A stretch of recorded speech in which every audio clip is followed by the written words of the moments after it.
The 15 best baseball movies ever made. Ranked. Sports have been a favorite subject for storytellers since a primitive human first told others how much fun it was to whack a round rock with a stick. Author George Plimpton once wrote in the New York Times that the smaller the ball, the more formidable the literature. There are superb books about golf, very good books about baseball, not many good books about football or soccer, very few good books about basketball, and no good books at all about beach bowls. The same parallels to life and American history that make those baseball books so compelling provide a rich metaphorical backdrop for cinematic masterpieces as well. Baseball's enduring, prominent place in United States and Latin American culture has also made it popular as a movie theme. From the thousands of baseball films ever made, we selected and ranked those that we feel are the most impactful, entertaining, and well-regarded. This list can serve as a reminder of old favorites or a way to discover new gems, and would make a fine template for a holiday weekend marathon with a baseball fanatic in your life. We're going back to 1958 for the 15th film on our list, with an adaptation of the Broadway play Damn Yankees. It stars Robert Schaefer as Joe Boyd, a Washington Senators fan who makes a deal with the devil incarnate in a man named Mr. Applegate, Ray Walston. After promising his soul for a player who can help his team beat the New York Yankees, Boyd is transformed into home run hitter Joe Hardy, tab hunter, and joins his beloved Senators for the pennant race. The theatrical version of Damn Yankees had a stacked cast that also featured Gwen Verdon, Gene Stapleton, Ray Allen, and Nathaniel Fry.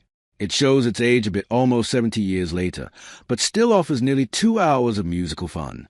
Ray Hindorf earned the film's only Oscar nomination for his original score, although it won the Laurel Award as Best Movie Musical. Another feature-length adaptation came to television in 1967 with Ray Middleton, Phil Silvers, and Lee Remick, and both are worthy of the under 2-hour time commitment. The 2001 HBO film 61 * is part historical drama and part nostalgic tribute from director Billy Crystal. It stars Thomas Jane, Barry Pepper, and Anthony Michael Hall, and tracks Yankee stars Roger Maris and Mickey Mantle through the 1961 American League schedule as they chase Babe Ruth's record of 60 home runs in a season. The asterisk in the film's title comes from a long-held notion that Maris' home run total was entered in the record books with that notation, since nitpickers would claim that Babe Ruth accomplished his record in fewer games. But Maris was regarded as a true one-season home run king until Barry Bonds hit 73 round-trippers in 2001. Pepper's top-tier performance illuminates how the pressure of the home run chase affected Maris and his wife Pat, Jennifer Crystal Foley, and he was nominated for a Golden Globe as Best Actor. Crystal was also honored by the Directors Guild of America in the category of TV movies. 61 * is a nuanced take on a summer that polarized baseball fans, and the script and performances show how the home run chase reflected changes in the nation and game in the years since Ruth set the mark in 1927 2011, a decade after Billy Crystal made a film about the 1961 season. Moneyball illustrated some of the off-the-field changes in baseball in the 50 years since Maris' home run chase. The film tells the story of how Oakland Athletics general manager Billy Beane, Brad Pitt, and on-field manager Art Howe, Philip Seymour Hoffman, work with analyst Peter Brand, Jonah Hill, to use computerized statistical analysis to help make championship contenders out of their low-budget team. Moneyball inherited some fundamental flaws from the Michael Lewis book from which it sprung, but the film still has a lot of heart. Moneyball was nominated for 3 Oscars, including for Best Picture and acting nod for Pitt and Hill. Hoffman is spot on as the gruff, resistant Howe, and Hill shows that he can play more than the hapless goofballs that dominated his early filmography. Moneyball is a well-told underdog story that illuminates a conflict between baseball's old and new ways, and deserves a spot in your baseball movie lineup. The Rookie seems like pure fantasy, but is more rooted in truth than Damn Yankees or even Moneyball. The 2002 Disney film is a remarkable story of unlikely major leaguer Jim Morris, Dennis Quaid.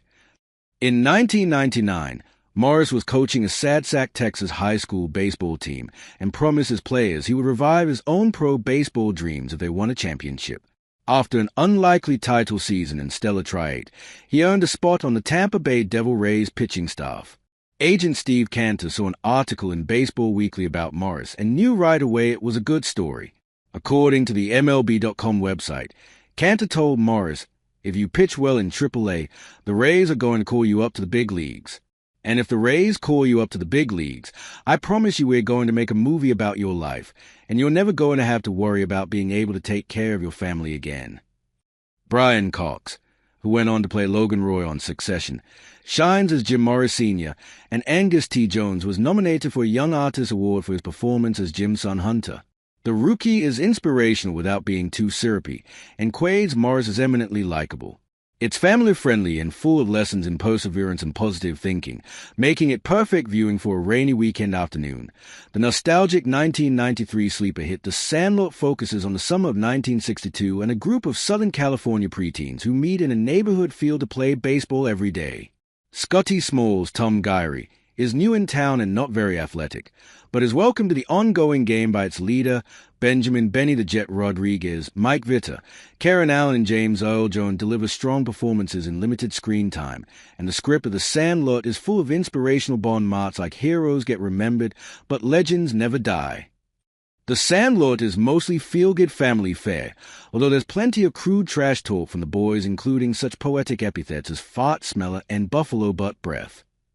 Those lines in the familiar "You're Killing Me" Smalls were penned by Robert Gunter and David Mickey Evans, and Evans directed the project. It's one of those films that divides critics and fans, with a 66% rating from reviewers and 89% from viewers on Rotten Tomatoes. It's nostalgic for both the boomers who grew up during its era and the 90s kids who grew up watching the film. The Bad News Bays is a cultural touchstone for Gen Xers, much like The Sandlot is for millennials. The Bays are the worst team in a top-level league for Southern Californian kids, coached by washed-up former pro Morris Buttermaker, Walter Mutt Hall. Buttermaker recruits 2 new players to help his woeful team, pitching phenom Amanda Wurlitzer, Tatum O'Neal, and juvenile delinquent Kelly Leak, Jackie Earl Haley. The new stars carry the woeful Bays to the championship game, which turns into a lesson about competition versus having fun from Buttermaker and rival coach Roy Turner, Vic Morrow. The movie's ultimate feel-good message would be perfect for younger kids were it not for the steady stream of ethnic slurs and vulgarities from the children on the team. The 70s. Mutt Hall was nominated for the 1977 BAFTA as Best Actor and